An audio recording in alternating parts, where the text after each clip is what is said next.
Hai, ketemu lagi dengan saya, Ibu Winarni, dalam pembelajaran fisika SMA. Mudah-mudahan apa yang saya sampaikan membantu kalian untuk lebih memahami fisika. Kali ini saya akan membahas tentang gelombang stasioner. Gelombang stasioner adalah perpaduan antara dua gelombang berjalan. Maka kita harus ingat apa itu gelombang berjalan dan bagaimana persamaannya. Kali ini kita akan memakai gelombang berjalan yang merambat pada seutas tali. Seutas tali, salah satu ujungnya diikat pada tiang, kemudian ujung yang lain diketarkan, sehingga gelombang merambat pada tali, kemudian sampai di ujung tiang, gelombang dipantulkan. Maka pada tempat tertentu ada gelombang datang, ada gelombang pantul, sehingga ada dua gelombang di situ, maka gelombang itu akan berpadu. Perpaduan dua gelombang inilah yang kita sebut dengan gelombang stasioner. Nah, bidang pantul yang akan kita gunakan di sini ada dua jenis. Pertama kita akan lihat pemantulan pada ujung bebas. Ujung bebas ini yang kita akan pakai yaitu ada tiang, di mana di tiang ini kita pasang cincin, kita pasang ring. Seutas tali, salah satu ujungnya kita ikat pada ring, kemudian ujung yang lain kita getarkan. Kita getarkan sehingga sepanjang tali merambat gelombang. Gelombang ini kita sebut dengan gelombang datang. Ketika sampai di ujung, ring ini akan bergerak bebas, sehingga gelombang yang dipantulkan akan menyesuaikan gelombang yang datang. Ketika yang datang suatu bukit, maka akan dipantulkan juga sebagai bukit. Ketika yang datang lembah, maka akan dipantulkan sebagai lembah. Nah, ini dipantulkan, inilah gelombang pantulnya.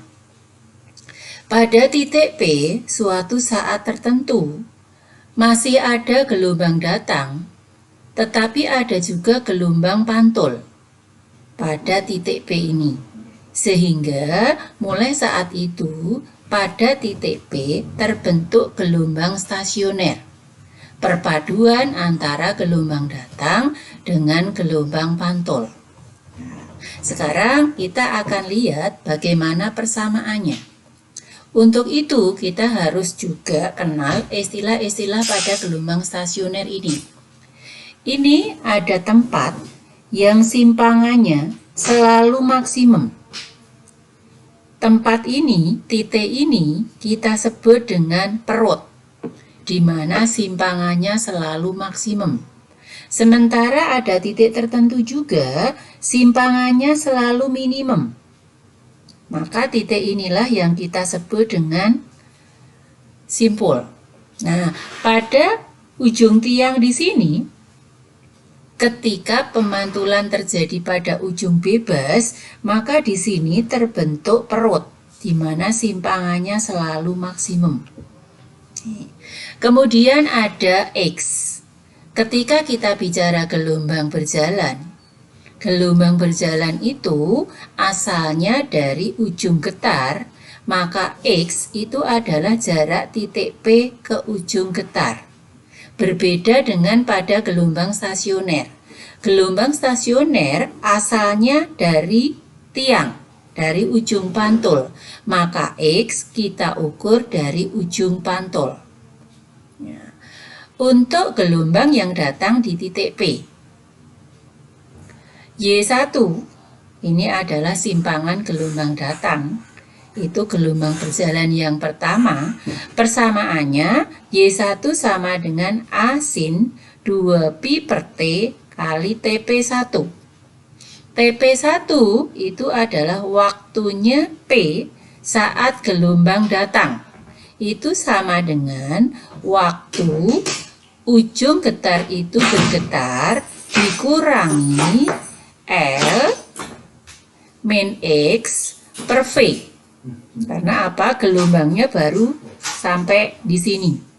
Maka ini L dikurangi X. Nah, yang ditempuh jaraknya adalah ini.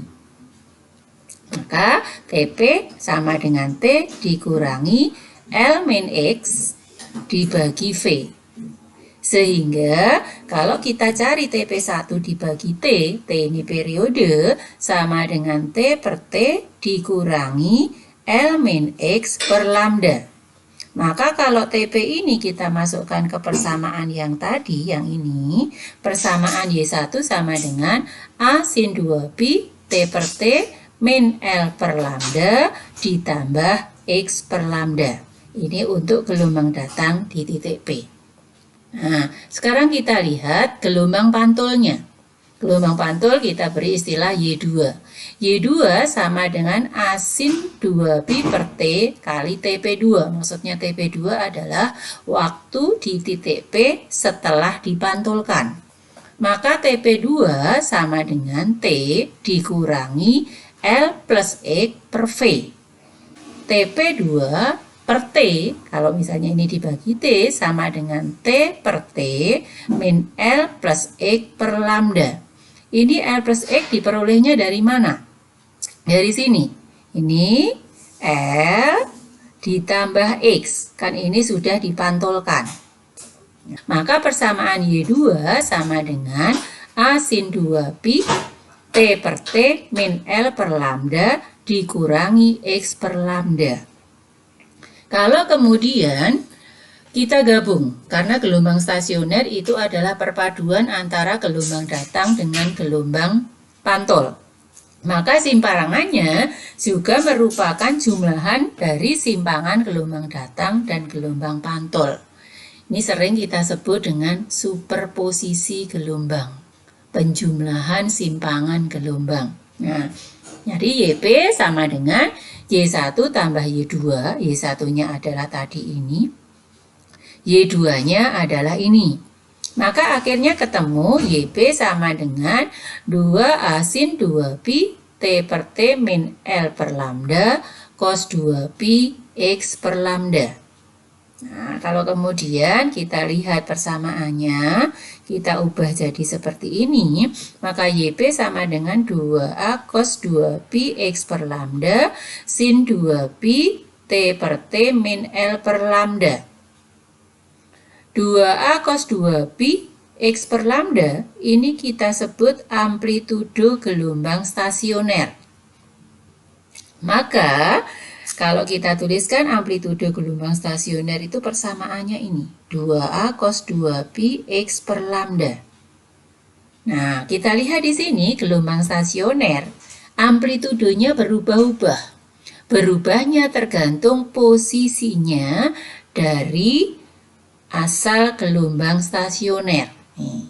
Nah, maka boleh kita tuliskan simpangan gelombang stasioner di titik P itu YP sama dengan AP sin 2pi T per T min L per lambda.